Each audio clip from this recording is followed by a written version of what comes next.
zo'n praatje. Orkesten doen, hè. Dan hoor je dat zo terug. Belasting ook weer. Niet dat ik zeg maar. Ja, we hebben met die opnames wel ook bedongen zeg maar, dat er een deel inhoorlijk wordt gedaan. Ja. En als je dat betreft produceert dus eigenlijk zo'n kerstmis niet mee. Dat is uniek en bijzonder. En als dat nou bevalt, dan kan het heel interessant zijn voor andere mensen.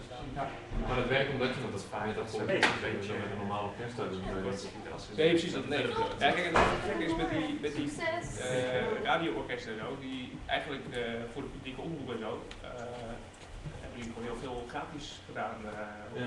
Die werden gewoon vrijgehouden. Ja. Maar ja, die zullen ze nu toch ook op een wat commerciële manier concurreren. Zo zullen we oefening.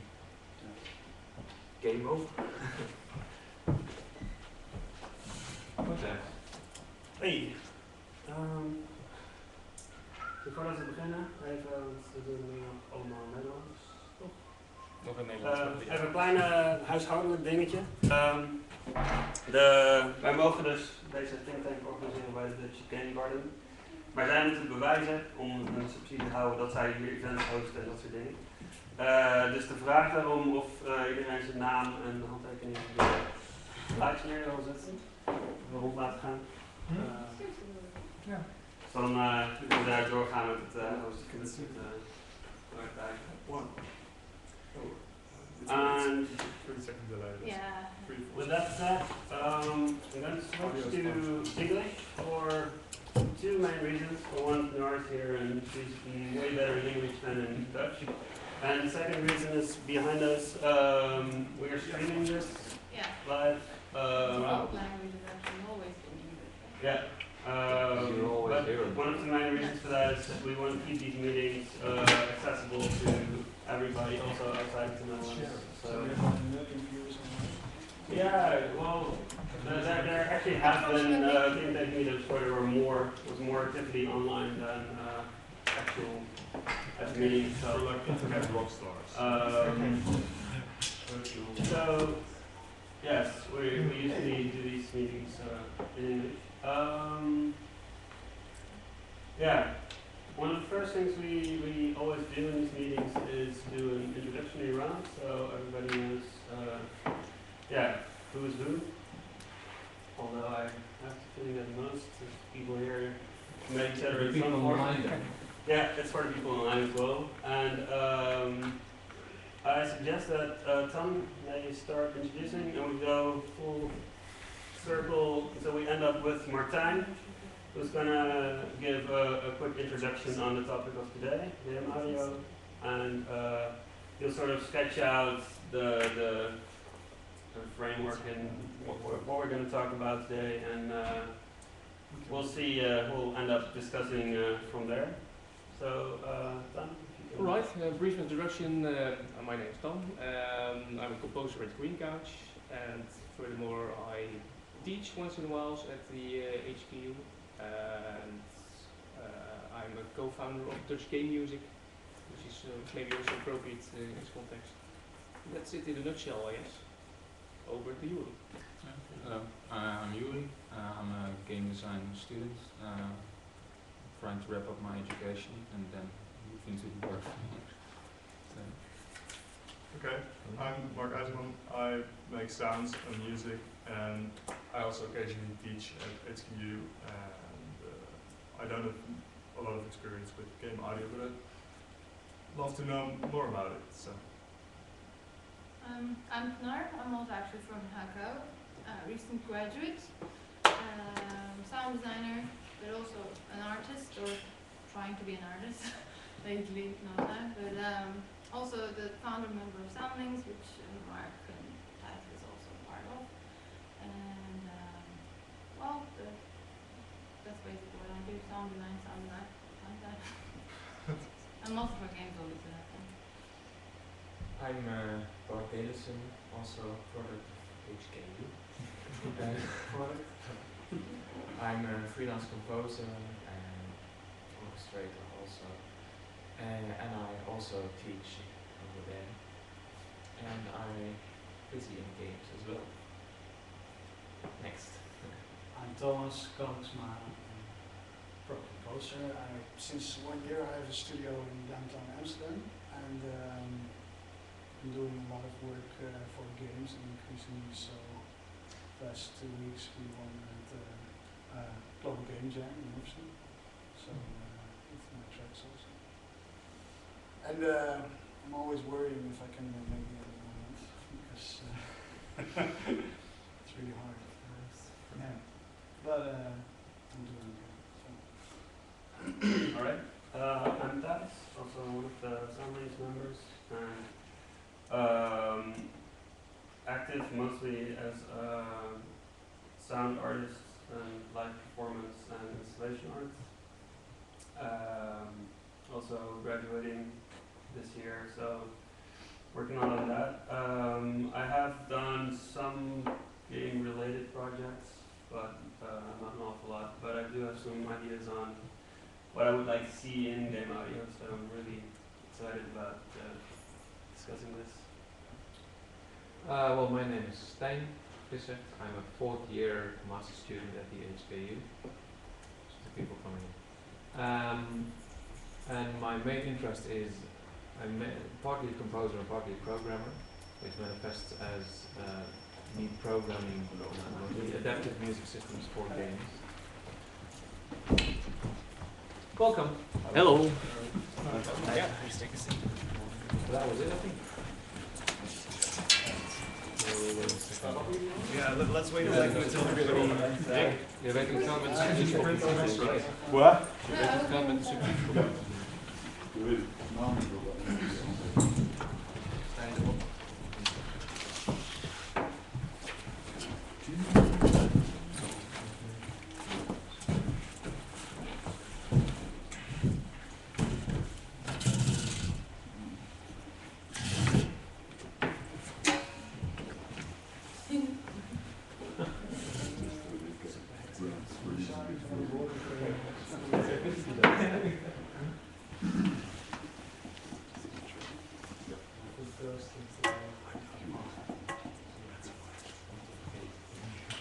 Alright, so where were we? I'm Joost van Dongen. I was invited to join you today. I'm lead programmer and co-founder of Running Games. We have our office over there. And well, as technical lead, I'm responsible for the audio implementations of the Running and do all of it, but I'm responsible for it. And I'm also the creator of Crown with local music.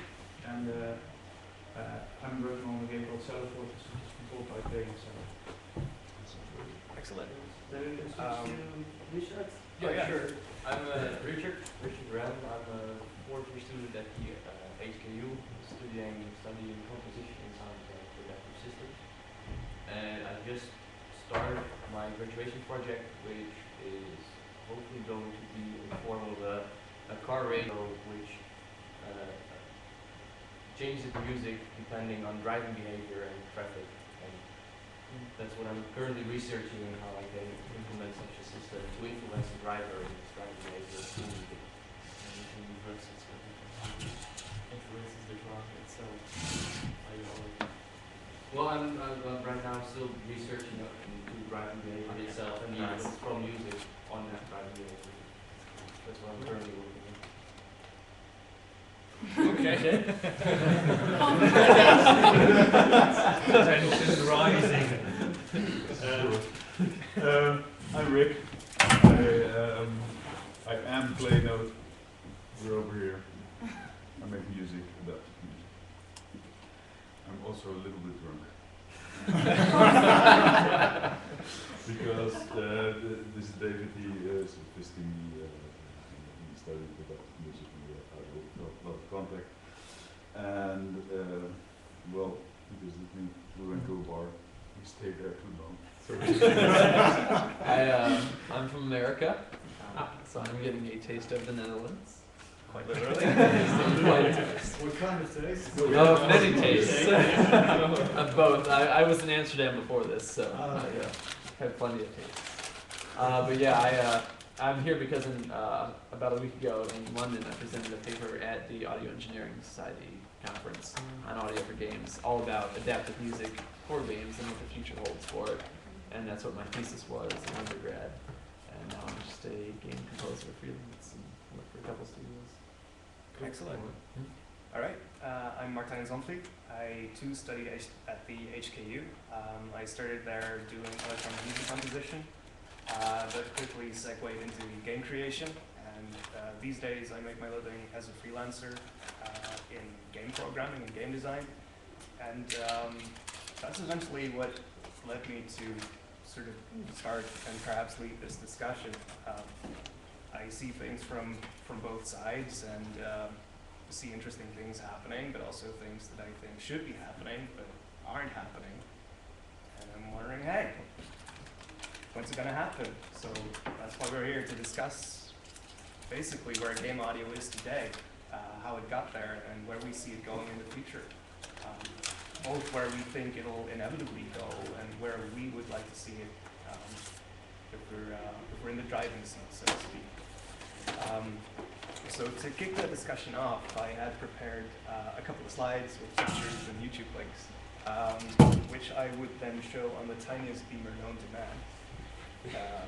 So that's probably, I'll just open my laptop and show the pictures. They're just pictures, and they're pictures of games which we could use as a bit of a crutch for our discussion to kick things off, and then I guess we'll just see where things go.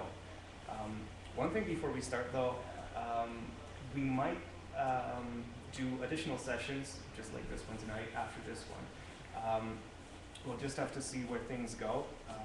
But for this first session, I thought it would be best to really level our knowledge on what game audio is, because there's a lot of different aspects and there's a lot of different games that do different things, and we might not all be familiar with all of it.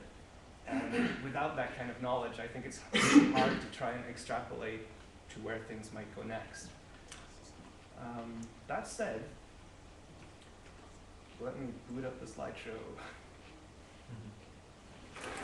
And remove the console from view.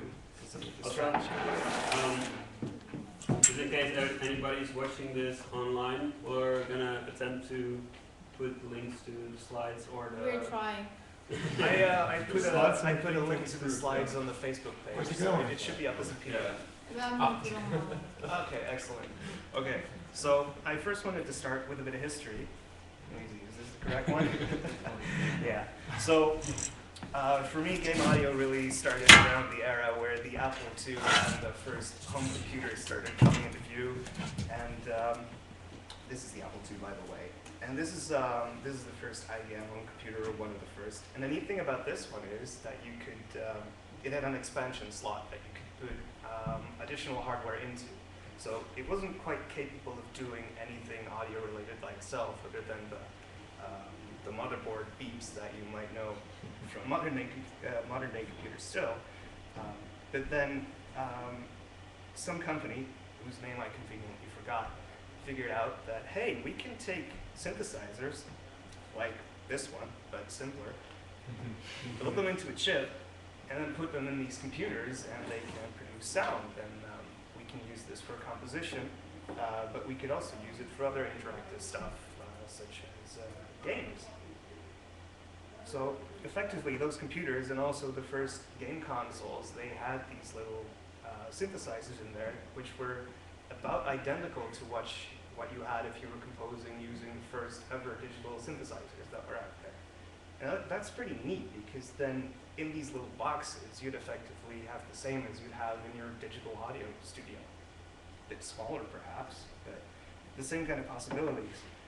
After that, when game audio started really taking off, you started seeing things like this. A card that could do elaborate sample playback.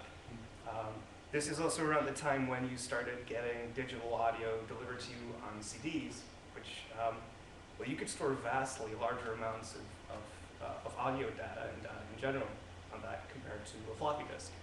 So around that time, you started seeing games that had a lot of audio on their discs and other stuff like full motion video, because there was just, you could do everything. But you saw this very clear transition from using synthesis to using samples to produce your sound. And that has been quite dramatic. And essentially, it turned our games, or the audio parts of games, into this sampler, in which you load fragments of sound and you play them back with a button press or with a function call. And the synthesis part, other than effects like reverb or echoes or filtering, that pretty much disappeared without really developing any further. Now compare that to what happened in the graphics industry. That just kept going, and these things started getting faster and faster, being able to push more polygons and more pixels. And they got more programmable as well, where first this had a fixed function pipeline that could just do one side of lighting, and that was it. You can now program these things to do pretty much any effect that you want. Whereas with audio, we're still stuck at the Sound Blaster age, which the hardware plays samples, and that's still kind of what we do. So just to reiterate, we can do this now in real time with graphics, but in audio, we still play samples. Of course, that's a bit, I guess that's a bit of a shorthand there. It's not quite as black and white as I'm just making it out, but let's move on. This is a game called Battlefield 3, which I'm thinking most people here are kind of familiar with. This is one of the games that I could find that does audio and tries to go a bit further than what we used to be able to do. They use a technique called high dynamic range audio, which is effectively a mixing technique, which you can balance the loudness of sounds in a really elaborate way, which potentially helps you solve a big problem, which is getting all these sounds in these games into balance, so that you can still hear the important ones and less important ones get drowned out. And this is proprietary technology, so the rest of the industry is still catching up. But this is one of the examples where game audio technology is sort of evolving into something more than just sample playback. Completely different example, here's Proteus, which is an indie game that was released a couple of weeks ago. They use very simple graphics and very simple audio. And I guess you could very much call this a minimalist game. But the thing it does with audio is kind of interesting. I guess I could show a little bit of a video, because it's convenient to place all these links here. Unless everybody knows Proteus already. Just go for it. I haven't seen it. Alright. I'm going for it.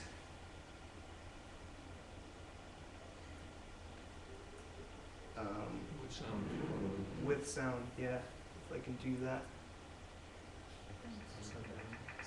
Unfortunately, I couldn't find a playthrough where the player would just shut up and let the game speak for itself, so you'll just have to ignore the guy.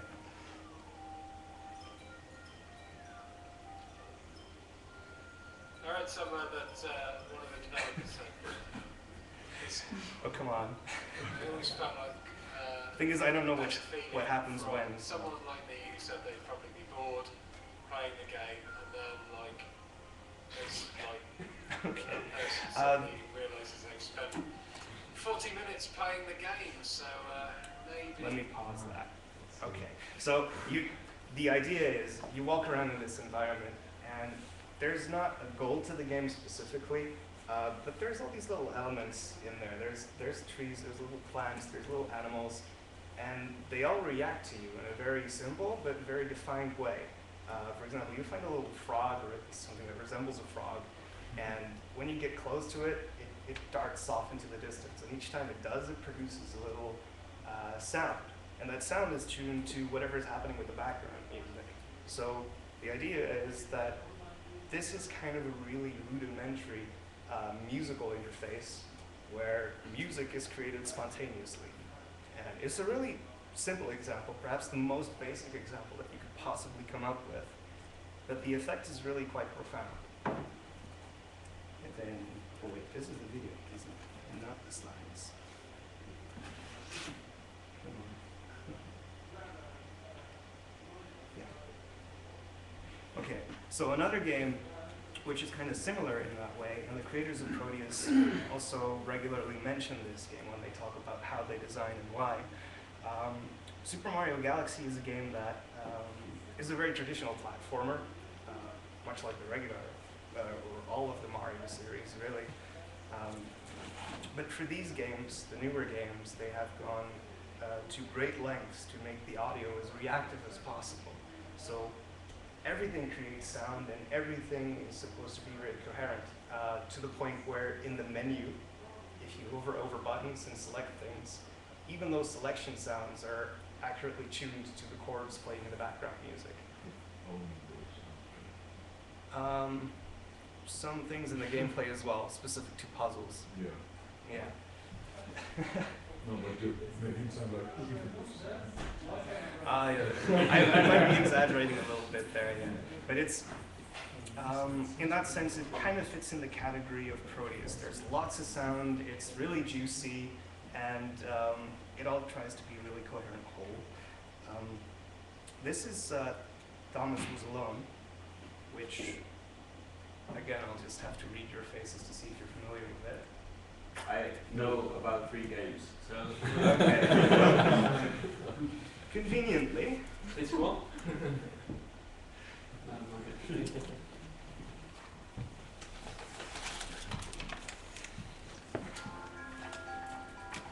others seemed suspicious of Laura. The eager-looking pixel clown of death who seemed to be watching her. Sure, they'd use her inherent bounciness to reach slightly higher jump points, but they wouldn't strike up a conversation with her. Chris, rude. Rude? And always there.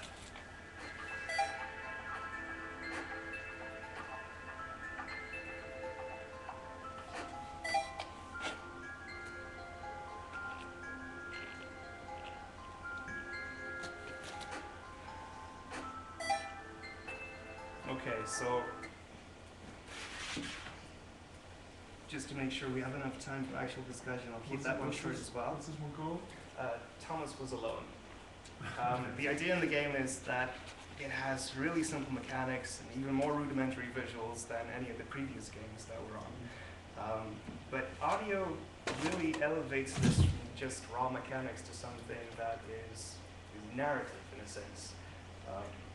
All these simple actions and mechanics that these characters can use and the way that they interact with one another is an integral part to the story. And the person who narrates this really validates that and adds to that. While without that narration and without the sound being there, that gets lost and this is reduced to just mechanics or just a puzzle platform. And it really transforms the game into something else. At least. That's what it's supposed to be. One thing regarding the composer, David Housen, he's also coming to the concert, to the Indie Games concert, and he's giving a guest lecture at the HKU on Friday. So it's Excellent. I think at 1 o'clock on March 1. Okay. March 1, 1 o'clock? At the HKU, yeah, but I'll...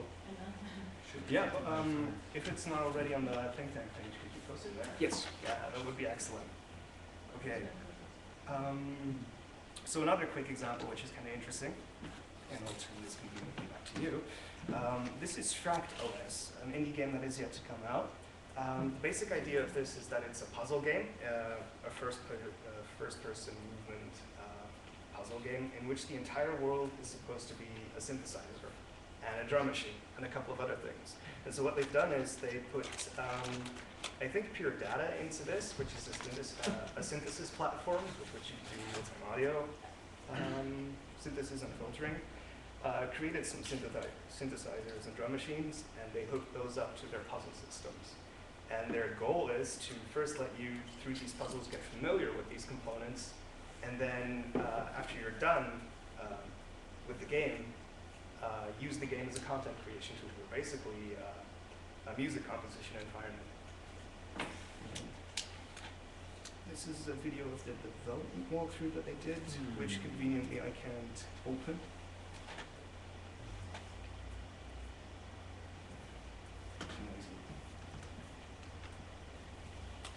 I just created this slideshow in the train, so there we go. I just clicked with the wrong button or something. Hi everyone, my name is Richard Flanagan, and we're Phosphine Systems, a small 3-person indie studio based in Montreal, Canada. So we're going to show you a bit of the game we've been working on. It's called Fract OSC, and it's still in development, so keep in mind that it's a work in progress. Fract is a first-person puzzle adventure game for PC and Mac. It's kind of like Myst meets Res meets Tron, and it's set in a weird, broken-down, abstract world. Everything is built on sounds and structures inspired by electronic music. And Fract OSC focuses specifically on synthesizers.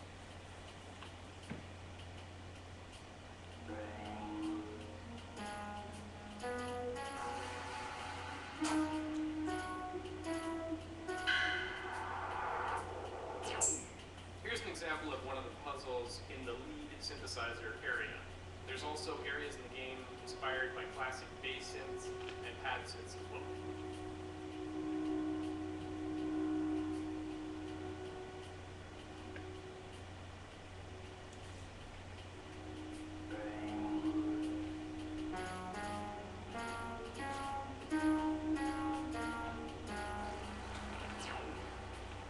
The Fract world literally runs on sound. As you can see, the puzzles are very musical, and players are exposed to different aspects of sound as they make their way through.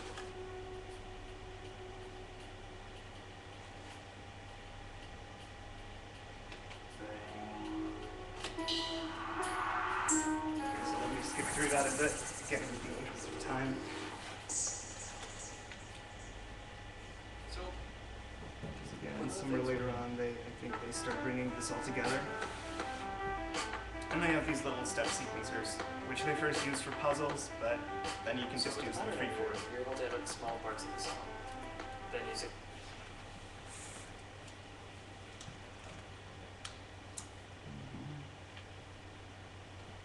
Let me just give some examples, because I want to get to the discussion. There's two more that I want to show real quick. This is one that popped up on the Facebook discussion that we had before, and I thought I'd use it just to annoy you.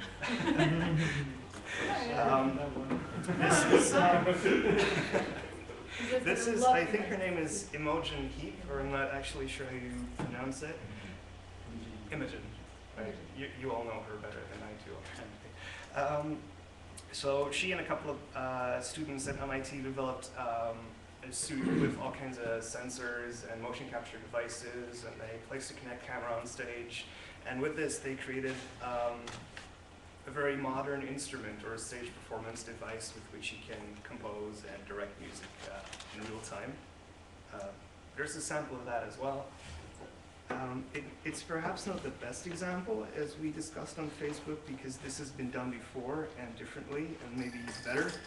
But it does show kind of the category of... Well, it's not necessarily a bad thing that it's been done before. Everything has been done before. The point was, actually, yeah. It was another point Yeah. in Facebook that It's just bothered us. the most recent example. It's just people calling it pioneering. It's kind of weird. But Yeah, it's sensational, sensationalist headlines and such. Well, let me skip to the part where she actually performs a piece that she did,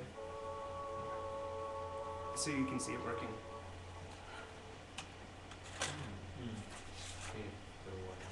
After a while, so.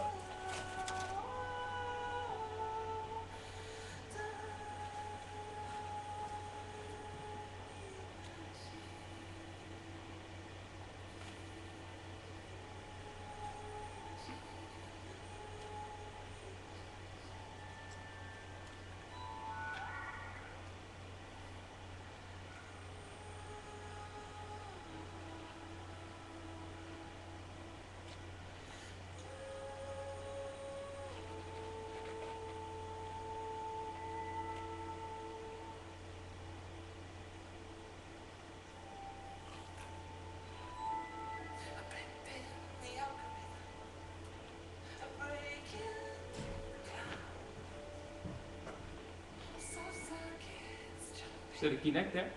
Yep.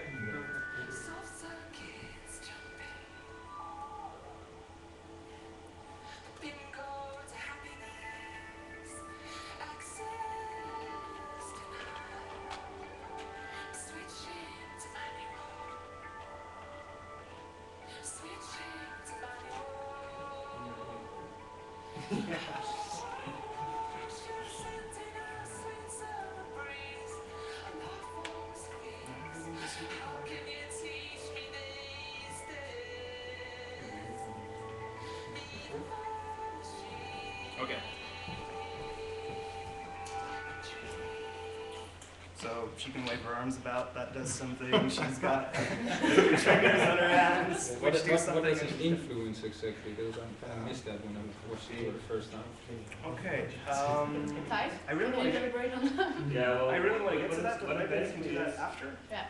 It's a whole bunch of sensors that are connected to Ableton, and she can do basically control the Ableton Live environment using. But you're saying hand with your gestures. mind maybe he doesn't know it.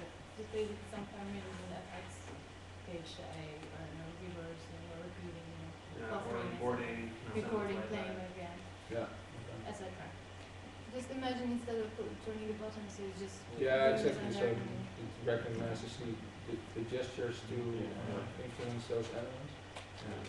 Well, it doesn't really recognize gestures, I think. I think it's more like, Yeah. you move it up and down like it's a slider. Oh, okay. I don't know how Because I was Everbird wondering is, about honestly, that. I haven't looked into it. But From anyway, what I see, it's quite. it's just another controller. Maybe you all already saw the recent work from Evil Man, but he's also now only using a Kinect and then manipulating audio, video, all at the same time. Oh, he's No not- other sensors He's than. not using the suit anymore. No, just using a Kinect Makes and sense. really looks brilliant. I mean, the things he does with it is.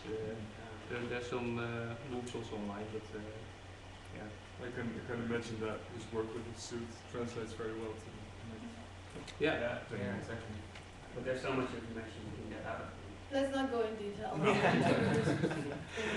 But I can feel that that is certainly a point of discussion that we have to dive into a bit.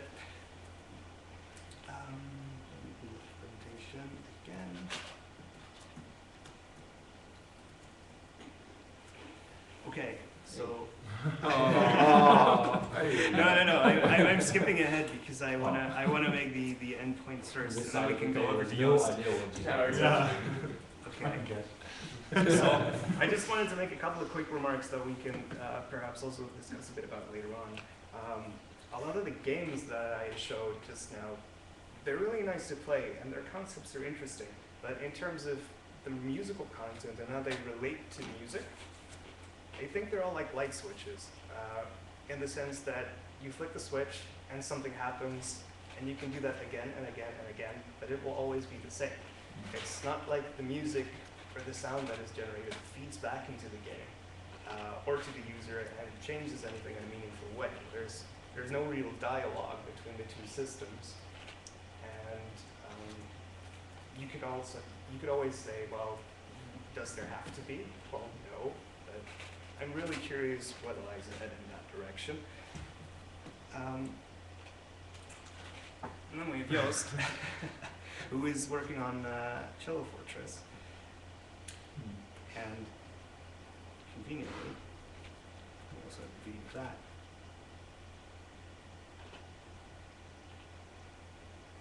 And this concept is interesting because it touches upon that.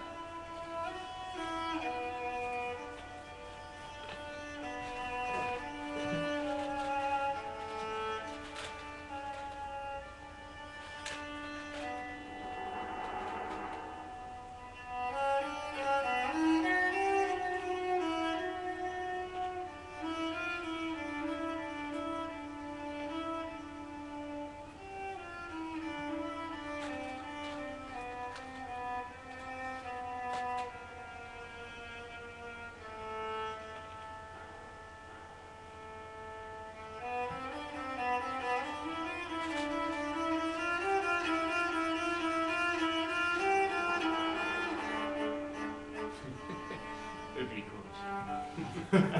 Technical term.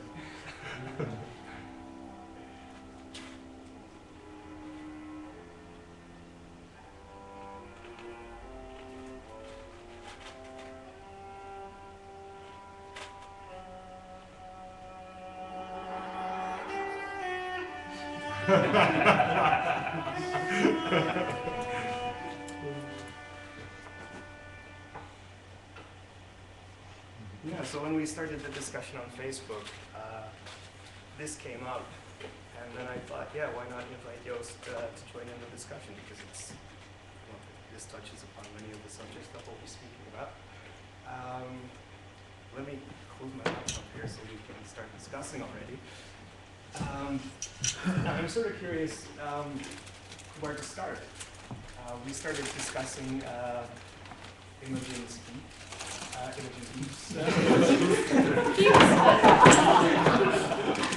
yes, we started discussing Imogen's or we can. I'd also really like it if you spoke a bit about what motivated you to create Cello Fortress and where you see it going next. So, show of hands. I have a suggestion before we go there. You sort of already divided in your head the three possible, maybe more, but at least three sessions. And if you sort of remind us where we're going to end today, so we know how far we can take the topic already. Okay. You know what I mean? Just to have a limit. Otherwise, I'm sure we're going to go That's very true. So the three sessions I had in mind was first just take tonight to really get familiar with all of this material, and this is certainly not a representative set of all that there is to see and to hear and to play. So if there's anything that we've missed out on so far, I'd really like to hear that. Also, I'd really like to get some of these pieces individually and critique them a bit. See what they are, what they aren't, and whether we think they are conceptually sound, if there's anything we'd like to see it moving towards. And then inevitably, I guess, we'll get into where we think we'll see these things go next. That we could save for the third session. Second session, I'd really like to discuss the workflow and the tools that we have for creating audio for interactive media.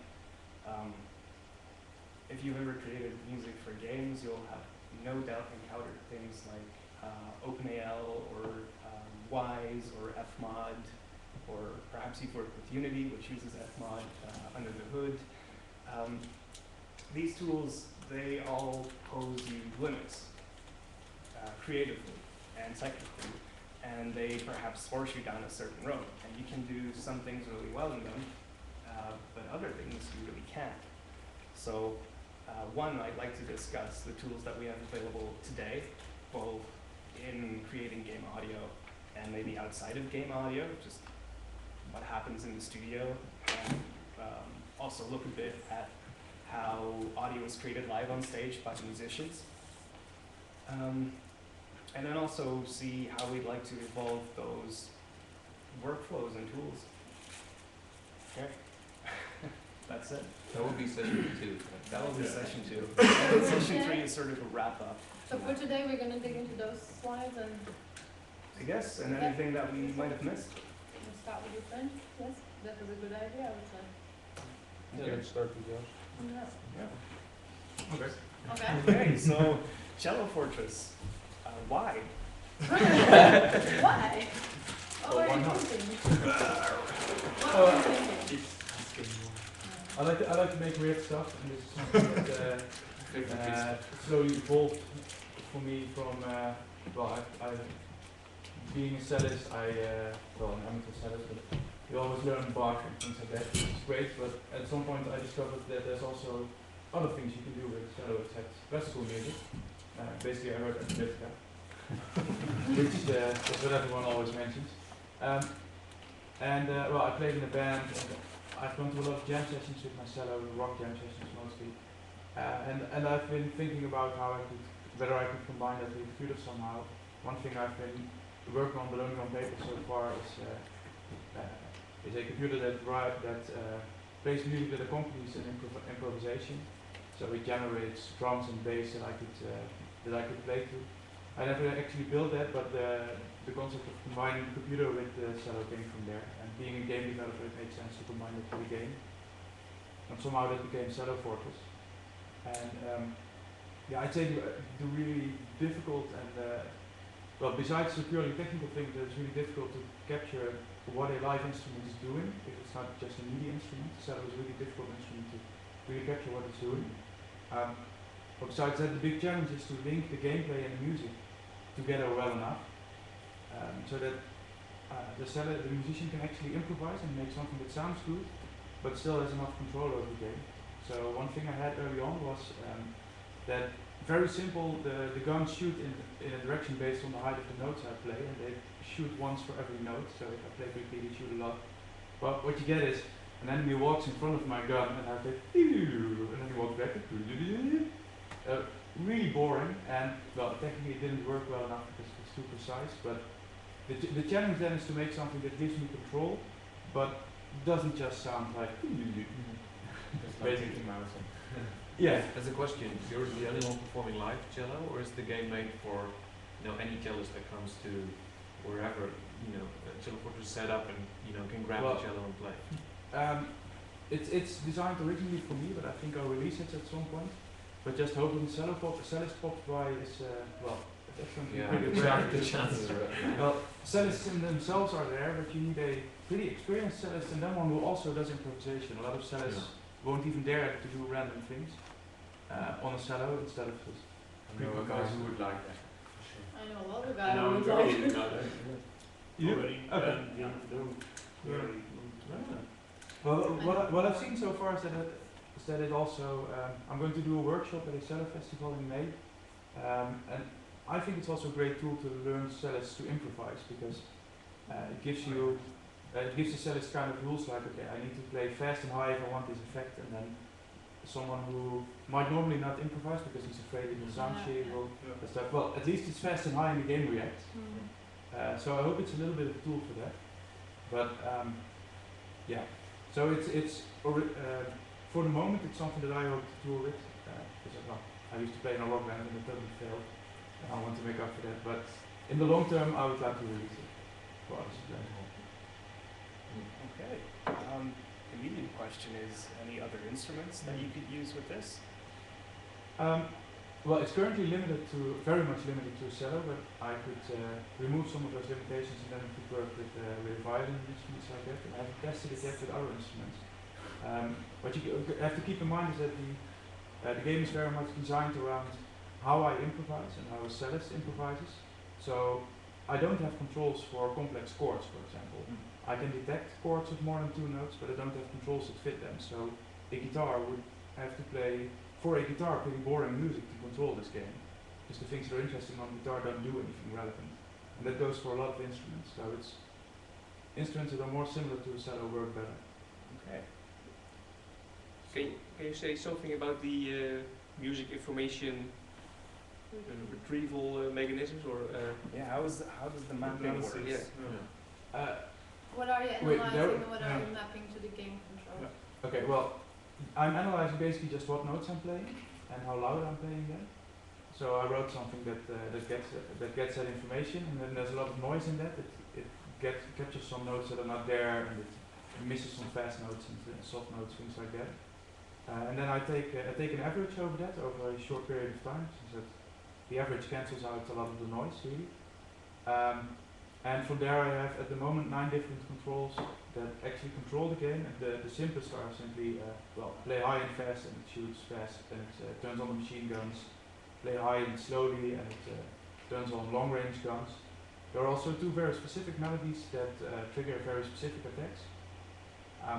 These are in a sense more interesting because I have a bit more control over them.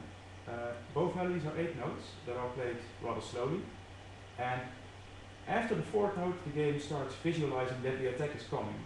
Now, what this means is that a player who listens well and starts recognizing these things will be able to react much quicker to them and evade them much better than one who only looks at the game. And it only does the damage on the 8th note. So by changing the speed in which I play the final notes, I can time the attack.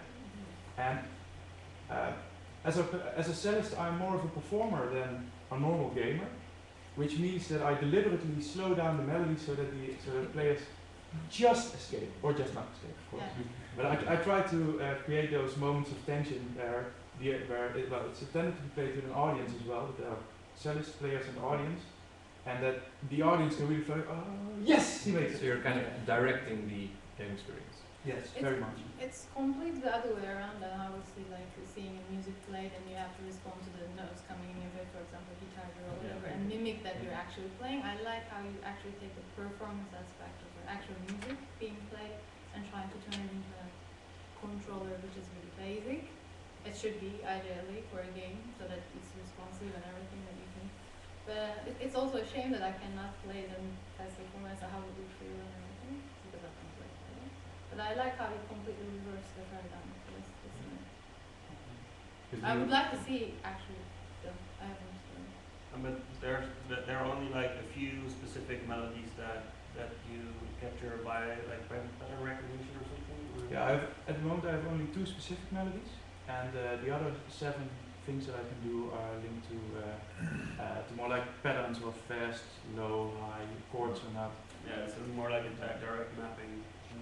The melodies are a bit more flexible, which well, the melodies are the only pattern recognition things, but the 7 other attacks are all, it either does one thing or another. There's no blending, so it's not like if I play a little bit low, then it does something in between high and low. It's beneath a certain point, it's low, and above that it's high. Yes, it's threshold. And in my experience, the greatest difficulty of this, now that I have it running, and the greatest challenge that I haven't really solved yet, is that some players immediately get it, but some don't really notice how the cello controls the game. So part of that is in the game itself, that I need to visualize that more or something like that. But part of that is also in my playing, and I've noticed that I've really adapted my improvisation to that. So what I've been doing is I don't play those intermediate things anymore. I don't play something between high and low. I either play high or low to make as clear as possible what I'm doing to the audience. So if you have some sort of manipulation there, then you can also use those.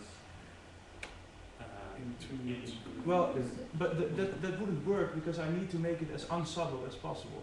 Because I know, because I recently made a game school project where you control the game by your voice, which is even a more readily available, musical instruments the cello is, and you notice that people, because we're all musicians mostly, I think, and we know how music works, but a lot of people that have no idea what pitch is, for example, it's really hard to, like you say, you have to make the controlling really unsubtle, really direct for people to actually notice what they're doing with the game.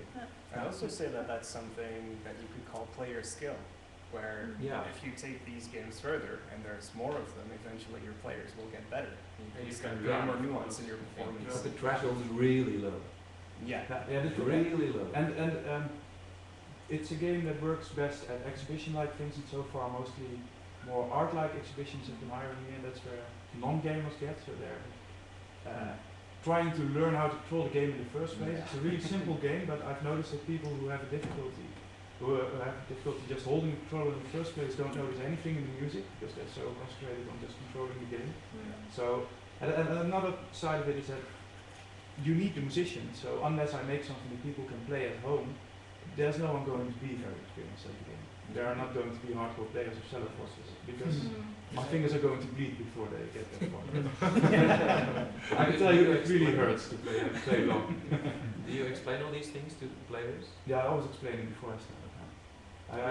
I wish I could make it into a version where I don't have to do it, but at the moment I know that's really hard.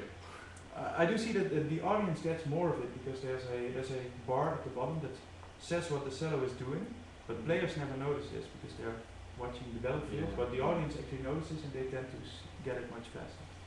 So maybe it's better if your first audience, so you first get to see that and then you play. Yeah. But so far I've only been at these really shitty exhibitions where I'm really active. No offense to anyone watching. No, well, the exhibitions were fine, but they weren't a lot of people.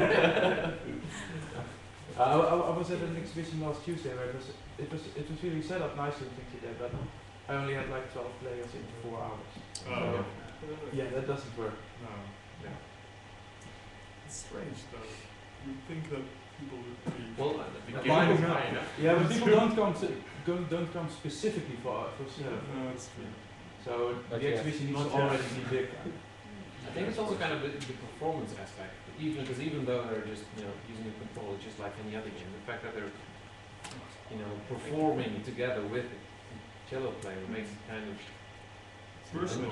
Personal, very scary. personal, and that makes it scary. Yeah. That's Because it's what I've seen not so only far. because it's No. also because it's cello. This is a classical instrument which is supposed to be should be an author, but I suppose that counts as well. Well, but for players, it's kind of the other way around, because especially players who are not familiar to games, they see cello, and I tell them that I will play cello for them if they play. And I can actually convince some people who wouldn't normally play a game, and I haven't seen a lot of people who are intimidated by the concept, but I have seen the other way around. Okay. So Then the game should be told with the cello player next to it, because otherwise other people won't play it, or how are you going to, market the game? oh, in that sense, well, I don't think it's going to sell to anyone but to cellists, if I have to sell. Isn't that I'd be kind of interested if you take sort of like a one-string instrument as the controller for the game. So that you'll be playing cello, and then as a player you have like a really simple one-string instrument where you have like low and high to move. Then you would have to make a choice of what audience you target your game at. If it's going to be musicians or it's going to be an audience, because an audience, I would say, would have like a kind of a high bar for starting to play a game like that. With a semi-instrument. I don't know. Like in the context of an exhibition, or you're in that kind of context, I would maybe more easily see somebody picking up an instrument and joining than picking up a game controller. That's true. I think they would pick up the instrument, but if the instrument makes any noise, then it's definitely going to sound horrible. So But you can tune it. well, So yeah, I can. Yeah, sure. But how? Yeah, Like, give someone who never played music before a drum, and you'll be Exactly. surprised how incredibly random his speed will be. So true. that's well, it could work, but it would be a different thing, because right now I try to also make a performance where the cello actually sounds good, and well, this would be very counterproductive. yeah, I think it would have a place in education though, for especially when you have like a teaching group with kids, for example, that they get to play and then they get to play the cello. So first get to play control and then cello. I have a I'm going to question. try that out in May, so I'll see. I have a question. So, for you, what is the experience, and what is the experience for the people who are actually playing with you? Because it is completely different, but actually you're playing the same game. But what's the game experience? More and more lives going on. It started there and now it's Well, for me, it's just I'm just a performer. So Okay, but you're more into the music than the game, or is the game the performance for you? I mean, I'm just trying to get my head around something that I've never seen being played in front of me, or played as in music, but also as game. It's somewhere in the middle, because I've done a lot of improvisation. So improvisation to me, for a large part, goes on instinct and not that much cognitive action going on there. So I can watch the game and I can think about what I want to do next in the game, and well, another side of me keeps playing as it were. Yeah, but So what I wanted to know that, okay, again, I didn't see this game, so maybe I'm just bullshitting right now, but normally when you're improvising with other musicians, for example, you react to what they play. You listen to them and then your play changes according to them, etc., and you influence each other. Now, they are not playing a musical instrument, but you're playing with them, you're improvising. How are they affecting your improvisation? Is your improvisation affecting their game?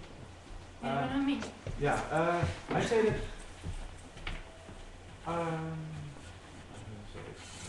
It's hard to explain. Normally, if you're playing with another musician, then you're listening like where are they going, where are they taking this, and you're reacting to that.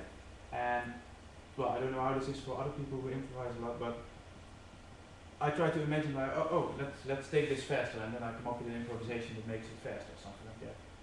And the same goes here, except that the reason is different, and that's that I see in the game like, I want to do that specific attack, and then I try to take my melody into a direction that makes it faster. Yeah, that's what I'm curious about. Like, it's seeing and listening. Yeah, And you're seeing their reactions and then reacting to them, whereas they're also listening to you. And it's Yeah, but interesting. I decide where the music needs to go based on how they're playing and based on where they are and what they're doing and what I want, how I want to control the game, and then I improvise to that. So versus with normal improvisation, the reason you're mixing things into the music is because of aesthetics. Yeah. Basically. And with the game, it's Different kind the of goal goal. is the experience of the player. Your opponent. Yeah, but there's I like improvisations where the improvisation is actually going somewhere. So I've played improvisation where it's like endless funk that just keeps going the same way and everyone is doing solo after each other. I really hate that personally. Sorry? Vamping. Vamping, is it called vamping? Okay. Well, the funk players and jazz players love that. I hate it. So when I'm normally improvising, I'm also thinking about, I want to take this somewhere and I'm going to push the music to go there. And to try to communicate with the drummer that he also goes there. But just a few months ago, you said that you really had to be rude and really had to play simple stuff in order for the game to react. So is there? Yeah, but there's a middle ground, and it's possible to play an actual line that goes somewhere while also playing more large contracts. So it doesn't all have to be subtle. So it's really so it's a challenge for a player. It's challenging to find the ground between. I need to come up with a way like, but I want to drop mines now, but I'm playing high, so I need to start playing low, but I need to. You want to go somewhere else, but you have to play low. I need to come up with some kind of like a bridge kind of thing that quickly brings me, or break that quickly brings me to low notes without just randomly stopping what I'm doing and starting to play low notes. But this is a very useful thing, but a non-cello player or you could just take that out, right? You could just play it like a controller. So you could skip the whole bridge thing and you could just... So it's not a limit imposed by the gamer. It's you deciding to do that. Also, it's in improvisation, it's usually you play together with people to create something beautiful together. And now you're playing against. I mean, it's still there's still a gaming component in there where you can defeat the player by playing your cello. Is that a different mindset in playing, or is that still more like? It is partially a different mindset. But I don't think games are, in this case, is really like against. I mean, you're against in a sense that you're going to win or lose probably, right? What I saw was like the cello wins or that's how it says. But I think at the end of the day, the experience is a together experience. I mean, in the fact, you're still together. You're doing it together. I mean, winning or losing. It's like being a dungeon master in Dungeons and Dragons. Yes. So there's there's a difference. But in a musical sense of way, you also have improvisation that's just about battling. If you listen to rappers, for instance, that's pure conflict. So it's also a musical gesture to win or lose. But the other players don't influence the music per se. They influence the parameters of the music, but they might influence what the next one is going to say, which is musical content in the. But that's just the rules you apply to your the rules you make up for the cello player. But once the player gets to know the rules of the cello player, he can influence the cello player also. I play with that. Like I have some of my special attacks will influence half of the screen, and if the player is about at the middle, then he'll be able to evade that easily because he just goes to the other half. So I try to do things like trigger a certain attack that will make him evade that attack and go to the side of the screen, and then I trigger my attack that's on the right half of the screen. So if the player doesn't go there, then I'm not going to play that attack on the right hand. It would be kind of interesting if you create like these melodies that all start out the same but have different endings, and the different endings have different results in the game. So you can set something up where the player thinks, he's going to do, you get maybe more... Prokofiev music. The difficulty there is that it's really easy to come up with a lot of fun things I could do, but the more I make, the more difficult it will be for the player to distinguish what is going on. So I'm actually going more in the direction of making more extreme things, like you can drum and cello, and I don't have controls around that, and if I would make controls around that, they would be super obvious to players. So things like that, or like a fast glissando, things like that are very clear to the player. So I'm veering more in that direction than in making the melodies more subtle, because most players don't even recognize the melodies. It's just 8 notes. Hard enough as it is. Yeah, it's hard enough as it is. But on a musical front, I think it's the most interesting part of your concept is the I mean, because if you go to you do the glissando and you have this effect, then it, like in terms of what Martin was saying in the beginning, you sort of veer from the synthesizer to the sample playback.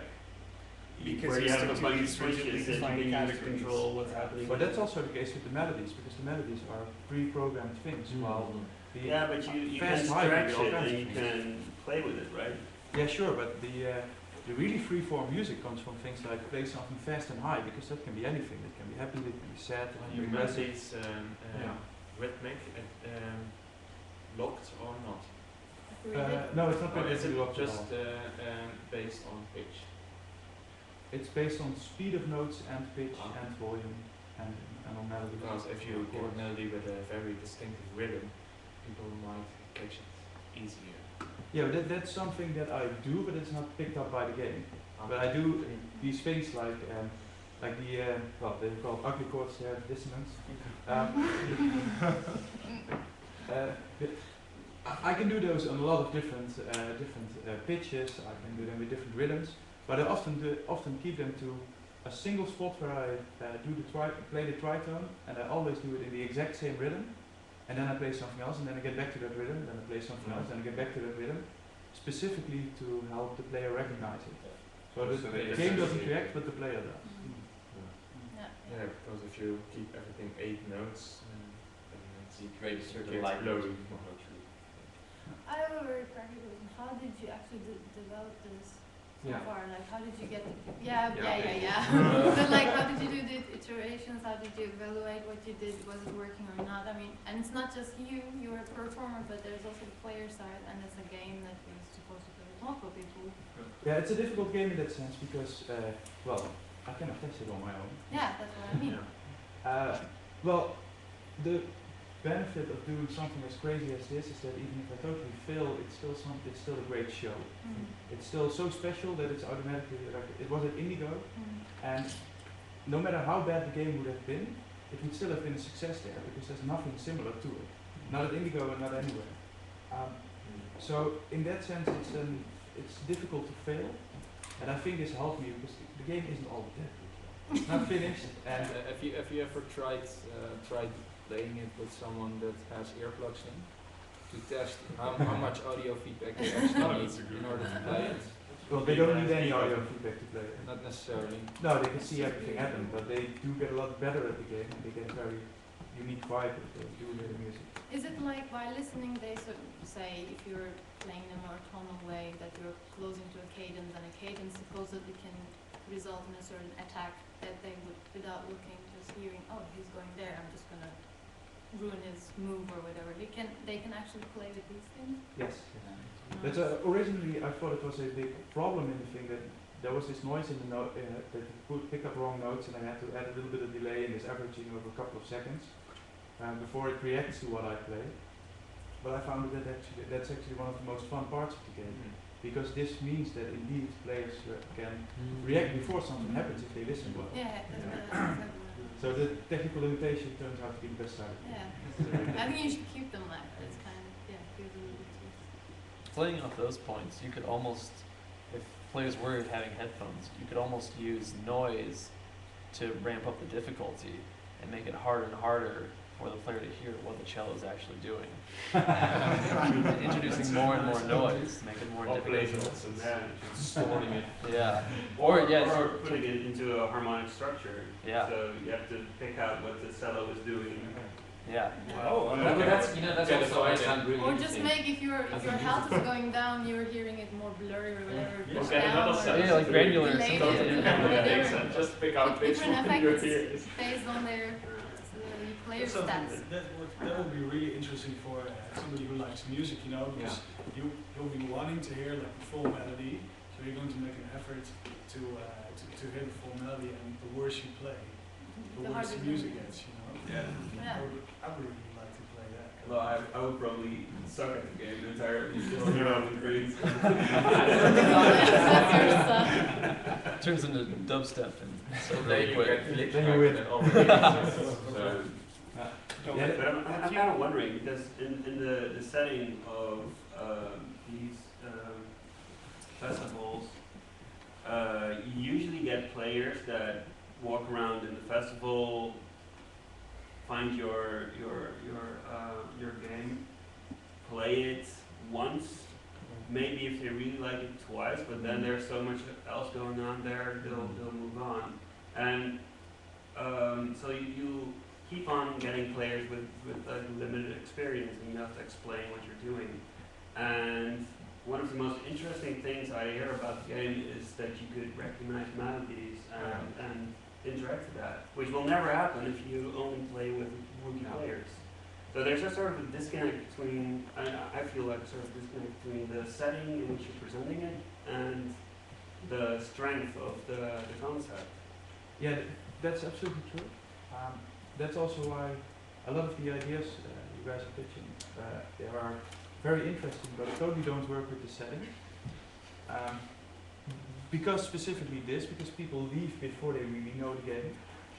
So, well, that's kind of the design challenge, to make it work for them and to make it as clear as possible. So what I see is that experienced gamers do get it within a couple of minutes, and they do walk away with a very unique experience. Yeah. Now, if they would play more matches, then they would get more out of it in a sense.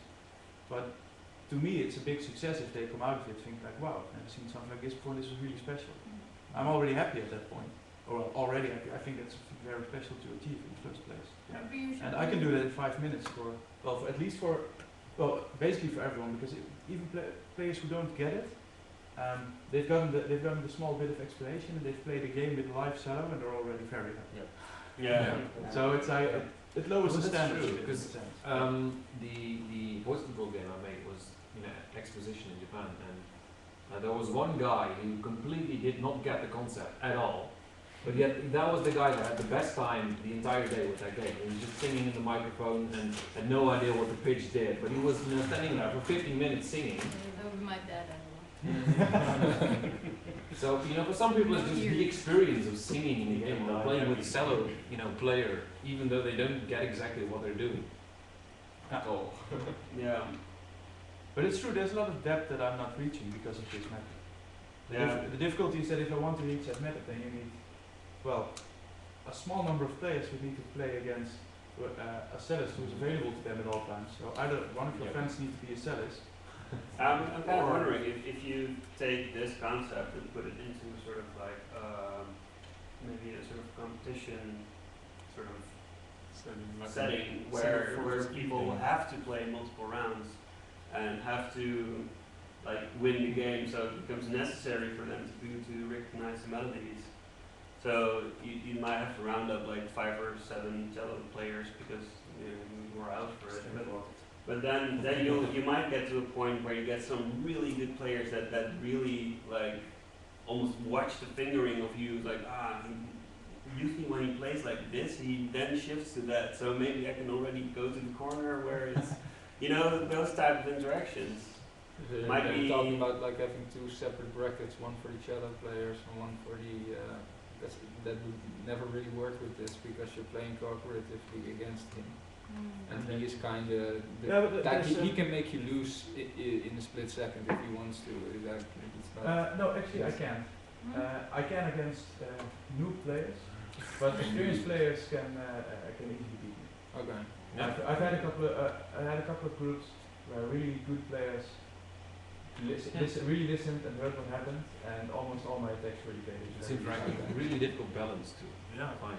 Yeah, because it's in a sense it's too easy now for really good players, and it's too difficult for beginning players.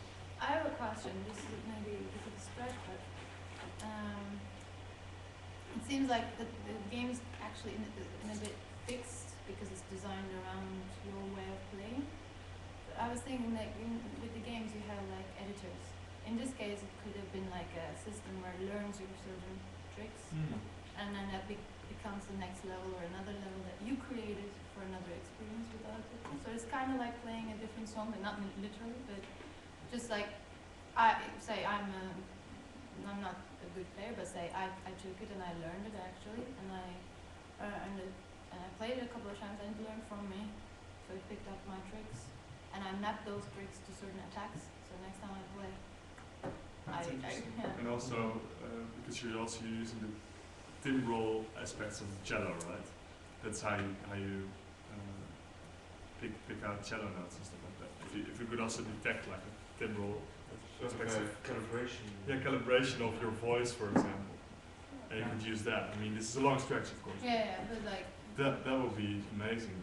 Yeah, more instruments would be fun indeed, and there's a whole array that I'm not really exploring here, which is just as a. Did you hook up your Sound orchestra? quality, of course. Play an orchestra. I'd like to do that. At the symphony for. I'm not at all going in the moment at the educational direction of the thing, because it's of course also you could use it to teach people how to improvise, for example. Yeah. That's a direction that I'm not taking at all, basically. It can totally go there, but I was also thinking just from the game perspective, like making the game able to learn your tricks, so that it is more playable, not actually Compatible. compatible. No, but also Yeah, more like more with other playable. styles. And it also really almost translates to an editor, game editor, you know, like creative. So you could have like an introductory level where you just use your voice and the interaction is really simple, and after that you get to create your own rules step by step. But obviously that requires a little bit of machine learning. This also requires dedicated players. You really need dedicated dungeon masters. In a sense, you could take this into. You don't really need to play this in front of an audience. You could throw away the normal players and just have the game that you play at home while singing. Yeah. Because that's a concept that hardly exists. Games that are controlled by free-form musicians. It's always like Guitar Hero just tells you what to do, and there are a couple of games like this racing game that is controlled by your pitch, and if you sing too high, then the car runs out of the track. Yeah, that's about I it. don't know. That's Yeah. hilarious. That's about it. But so How do you mean the yeah. you're talking about audio Was created this audio game for 24 speakers. not directly analyzes the song. Yeah, can we send over? I'm sort of thinking of like other games that require musical input. I remember I worked with Stein a while back for was sort of like a game installation thing for 24 speakers and 24 and you had two teams who had mics which you could plug in everywhere, and the 24 speakers were sending out certain tones, and you had the higher and the lower teams. You had to conquer speakers basically, so you had to plug in your mic there and then sing higher or lower notes than what was playing, and then to convert the and then the pitch was analyzed, and basically I think the pitch of that speaker changed. The tone changed and also the frequency depending on how much speakers you had. Yeah. So it was sort of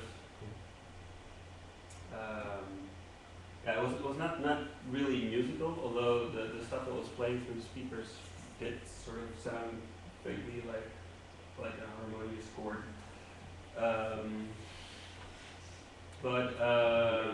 Maybe it was like everybody could join. You just had to know about higher or lower pitch and how to plug in microphone. sort of tic-tac-toe for voices. You didn't have to sing the exact pitch or something. No, just higher. No, it's higher than that pitch. Because that's the main problem I always encounter when designing games that are controlled. Not with a controller or Connect or something, but by something oral, is that it has to be really easy for people to understand. You can say, well, you have to sing C# or something, or you have to sing, Well, you can, but then you are going for a very specific target group. Yeah, exactly. the only thing you can do is you have to sing high or low, or really loud or really soft. Because as soon as it gets more complicated, people don't get it. I already get it. This is really specific choir type figures. Yeah, this seems interesting. Do you have any footage of this? Do we?